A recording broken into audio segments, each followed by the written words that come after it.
Hi Studio Calico friends, this is Paige Evans and today I have a start to finish video showing you how to make this layout with the Park Avenue kit and add-ons. I used the Ritz and Helmsley and also the cut file by Creative Bubble for Studio Calico. So here is the cut file and I chose the snowflake. So in Silhouette Studio I enlarged the snowflake to about 10 inches. I'll zoom in here so you can see. And then before I cut it from my cardstock, I wanted to change the settings so that it's cutting through textured cardstock. And I'm going to slow it down just a little bit. It's kind of an intricate design, so I want to cut it a little bit slower. And then I die cut it from this light pink cardstock. And then I pulled my favorite pattern papers from Park Avenue, Ritz, and Helmsley, and I'm just tearing the pattern papers into little bits. And I probably tore 100, maybe 200 little pieces. It just depends on how small you're tearing the pieces and how big your shape is that you cut.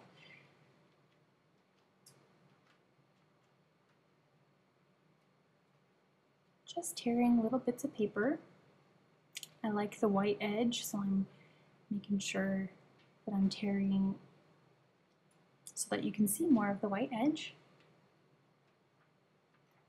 I find this process very relaxing and therapeutic. Like most of my layouts, I like to use a lot of pattern paper in fun ways.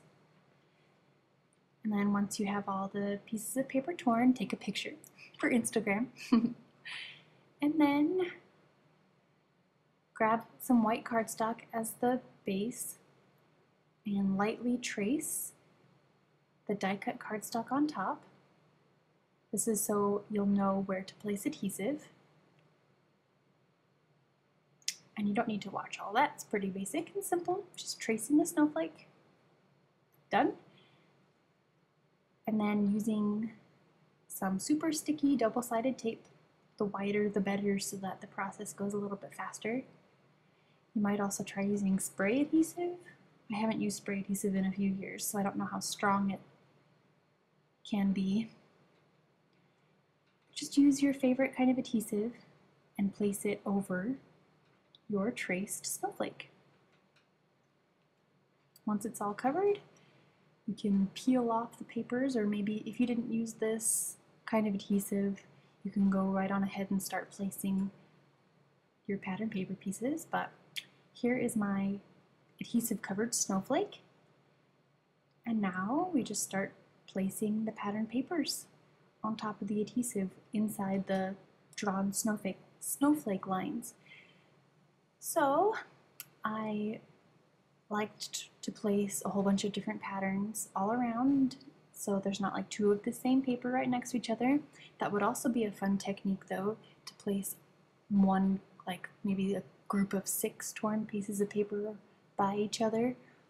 Or you could do a rainbow, maybe like an ombre effect across the whole snowflake. But in this case I just wanted a really colorful rainbow.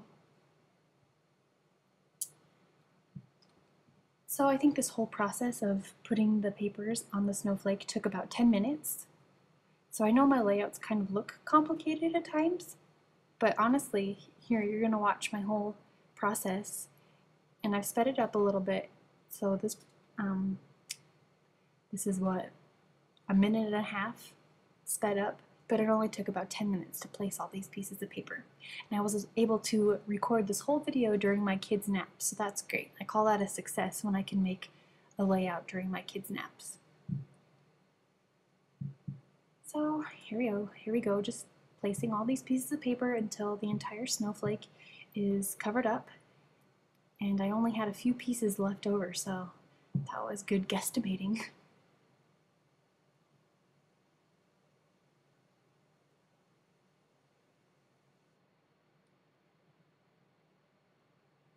Alright, once the entire snowflake is covered, go ahead and place your die cut cardstock on top and glue it down. I wanted the snowflake to stand out a bit more, and so I'm using a thick black tipped marker. This is a Sharpie, and I'm just tracing all the way around the inside edge of my die cut snowflake cardstock. Put scratch paper underneath. In hindsight, I should have used thicker scrap cardstock because it got onto the table, but that's okay. Nothing a little magic eraser won't get off.